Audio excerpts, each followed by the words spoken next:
Hello hi सांग मैंने आज भिडियोटी को आपण मानक स्वागत करची। आज भिडियोटी कौन सब अच्छी चलन देखा।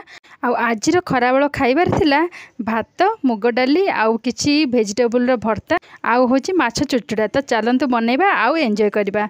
प्रथम कौन करिया ना मुझे उष्ण चावल नहीं जाइए, ये बहुत समय फुटुची आ बहुत लेट जाके पूरा बसुची।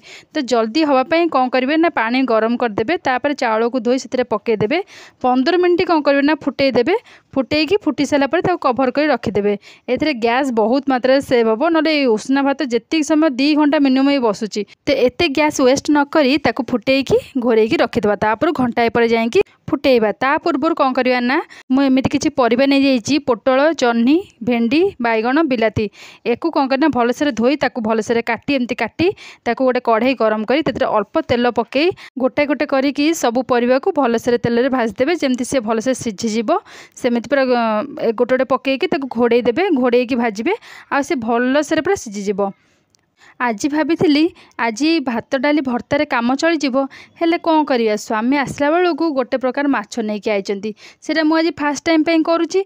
आ से केमिति हेछि मते निश्चित भाव में कहिबे। आ से माछ ना कौन मते भी कहिबे कमेंट्स रे। एमिति परिबा हो बैगण हो किछि पोड़िकी जदि ताकू भर्ता करंती ना एते टेस्ट लागेनी, किंतु एमती तेल रे भाजिकी जदि भर्ता करिवे ना एते टेस्ट लागिवो कि पाटरी भी छाड़बनी। आ जदि न खाई गोटे थर ट्राए करी निश्चिंत भाव में खातु। परिवा सब भाजी रेडी हो गलानी, ताको गोटे जगह सब बाहर करदेली। तापर एथरे स्वाद अनुसार लुण, गोटे कंचा लंका, किछि पियाज आउ किछि रसुण छेचा आकु पकई भलसे चकुड़ी देबे।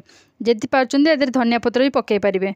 याकु भलसे चकुड़ी साइड कर याकु रखिदेबे। तापर कौन करे ना एई प्रकार माछटा माछर ना कौन मते निश्चित कमेंट्स रे कहिबे। आकु भलसे धोई ते लुण हल्दी गोळी देइची ताकु गोटे कढ़ई रे तेल गरम करी ताकु एम सब पकईकी भाजी देली। अल्प किछि आलू भी भाजिकी रखी साइड करिकी। तापर एथिरे कौन कर टिके खट्टा देके आकु करवा। खट्टा खट्टा रहिले ही माछटा भल टेस्ट आसीबो। तो खट्टा पई टिके तेंतुली कौन करछि ना बतुरेकी रखिछि ताकु देबी। तापर आकु ये हे गलानी ताकु साइड कर रखि देबा। ताले मसला रे कोन नबा ना सोरिष जीरा टिके धनिया नेछि, गोटा धनिया पियाज रसुण आउ लंका सुखला लंका नेछि, कंचा लंका नै परिबे। आकु ग्राइंडर जार रे पकी अल्प पानी देई ताकु बाटी देबे, पूरा स्मूथली बाटी देबे। आकु बेसर दे माछ ठुकठुका करदेबा, बेसी पानिया करवानी। तापाई डाली कर देइछि। बेसर रेडी हो गला। तो चलो अब स्टार्ट करवा। एबे गोटे कढ़ई गरम करी सेते तेल गरम कर देइछि। मु सोरिष तेल नेइछि आ सेते जीरा फुटेई तेजपत्र पके देइछि। तापरे मसला पके ताकु टिके कसी तापरे सेते अल्प पानी दे सेते कसिबे। टिके हेला परे सेते टमाटो पके देबे, कटा टमाटो स्वाद अनुसार लुण हल्दी गुंड बास पकेकी ताकु भलसे टिके कसिबे। बेसी कसिबेनी नले पिता हे जिवो, सोरिष पड़छि जेहेतु से पिता हे जिवो। अल्प कसी हे साला परे रखिथिबा भजा आलू को एथरे पके देबे आउ ता देरे पानी दे देबे। भजा आलूटा जेमति आउ टिके टिके सिझी जिवो। आलूटा सिझी गला परे रखिथिबा जो तेंतुली पानी को कौन करबे ना आधरे पकेबे।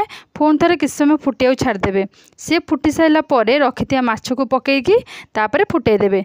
बेसी पानी रखिबेनी, पूरा जुक जुक नेखा हे जिवो, ठुकठुका नेखा आ बढ़िया टेस्ट टे खट्टा खट्टा लागिवो, बहुत ही बढ़िया लागिवो। मु फास्ट टाइम पे बनईची आ भल भी थिला। आ आपण मानकु एरा केमती लागिला मते कमेंट्स रे कहिबे। ए माछर ना कोन आ आपण माने केमिति करंती मते भी कहिबे। कहती कि ए माछटा खट्टा देके रांधिले बहुत ही बढ़िया लगिवो। आ सत कथा थिला, खट्टा देई खट्टा खट्टा लगिले ही माछटा बहुत ही भल लाଗୁଥିଲା, नले आइंस स्मेलटा आसुला। रेडी हो गला आज खाइबा। आउ ए पाग को निश्चित भाव में गरम गरम खाइबाटा ही बहुत ही बढ़िया। पूरा गरम गरम काढ़े आउ ताकू खाइबे। ओडिया मानक खाइबारे जेमती टिके भर्ता होइतिबो, टिके भजा होइतिबो, टिके तरकारी होइतिबो, माने 2-3 प्रकार आइटमटा न हेले भात कंसा उठिबनी। तो सेमती 2-3 प्रकार आइटम बनईकी रेडी करदेबा आजिर खाइबा। आ केमिति लागुची भिडियोटी निश्चित भाव में कहंतु। आ भिडियोटी को लास्ट पर्यंत निश्चित भाव में देखंतु। आ जदि लाइक शेयर एंड सब्सक्राइब न करचंती जल्दी जल्दी जाइए लाइक शेयर एंड सब्सक्राइब कर दियंतु। समस्त को शेयर करंतु आ कमेंट्स करंतु आ बहुत मात्रा रे सपोर्ट भी करंतु।